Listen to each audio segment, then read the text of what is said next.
ఆంధ్రప్రదేశ్లో కొత్త సంకీర్ణ ప్రభుత్వం దాన్ని సరిచేయడానికి 6 నెలలు అని కొందరు అంటున్నారు. కానీ ప్రజలు సంతోషంగా లేరు. వారికి చాలా సమస్యలు ఉన్నాయి. 6 నెలలు నిరీక్షించడం కష్టం. దీంతో వాగ్దానాలు ఎప్పుడు అమలు చేస్తారా అని ఎదురుచూస్తున్నారు. ఈరోజు జూన్ 23, మరో వారం రోజుల్లో ఏపీ ప్రజలకు పెన్షన్ ఇవ్వాలి. అది కూడా మామూలుగా లేదు. నెలకు 4,000 ఇవ్వాలి. అంతేకాదు అదనంగా ఏప్రిల్, మే, జూన్ నెలలకు మరో 3,000 ఇవ్వాలి. 1000 అంటే ప్రతి పెన్షనర్కి 7,000 ఇవ్వాలి. దీనిపై ప్రభుత్వము ఇంకా స్పష్టత ఇవ్వలేదు.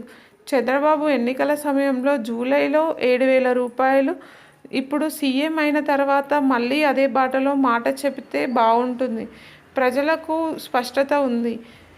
ప్రజలు కోరుకునేది ఇదే. అదే కాదు, ఇతర సూపర్ 6 వాగ్దానాల కోసం కూడా ప్రజలు ఎదురుచూస్తున్నారు. ముఖ్యంగా మహిళలు. తెలంగాణ తరహాలో అధికారంలోకి వచ్చిన వెంటనే ఫ్రీ బస్ ప్రయాణ పథకం అమలు చేయాలని ఆకాంక్షించారు. కానీ ఏపీ ప్రభుత్వం మౌనంగా ఉంది. దాని గురించి చర్చ జరగలేదు. ఇప్పటికే ప్రభుత్వం వచ్చిందని అనుకోవద్దు. ఎందుకంటే తెలంగాణ ప్రభుత్వం అధికారంలోకి వచ్చిన రోజే అమలు చేసింది.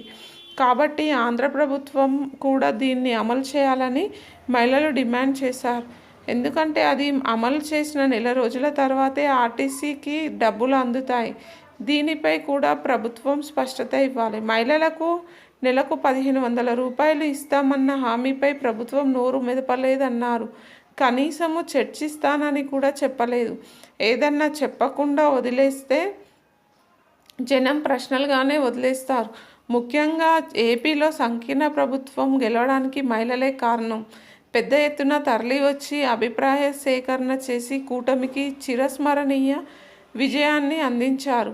అందువల్ల వారు తక్షణమే ప్రణాళికలను అమలు చేయాలి. ఊరికే కూర్చుంటే రోజులు గడిచినా పని జరగదు. తెలంగాణలోనూ అదే జరుగుతుంది. 6 నెలలుగా నెలకు 2,500 ఇవ్వాలన్న పథకం అమలుకు నోచుకోలేదు. ఏపీలో కూడా ఇలాగే చేస్తారా అనే సందేహాలు తెరపైకి వస్తున్నాయి. నిరుద్యోగ భృతి మరొక పెద్ద అంశం. ఇది తక్షణము అమలు చేయాల్సిన పథకం. ఎందుకంటే ఏపీలో ఉద్యోగాల కొరత ఉంది.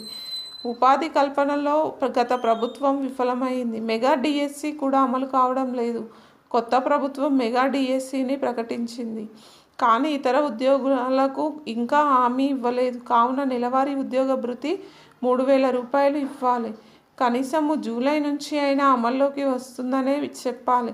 ఏదైనా చెప్పకుండా వదిలేస్తే నిరుద్యోగుల్లో ఆందోళన పెరగవచ్చు. కాబట్టి అధికారిక ప్రకటన కోసం వేచి ఉంది.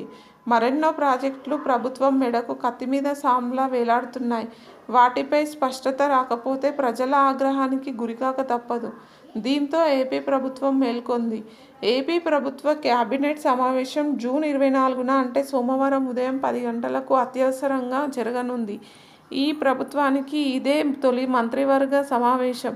ఇందులో ఎన్నికల్లో ఇచ్చిన హామీలు, అమరావతి నిర్మాణం, పోలవరం ప్రాజెక్టుపై చర్చించనున్నారు. అలాగే 8 ముఖ్యమైన శాఖలకు సంబంధించిన శ్వేతపత్రం విడుదల అంశంపై కూడా చర్చించనున్నారు.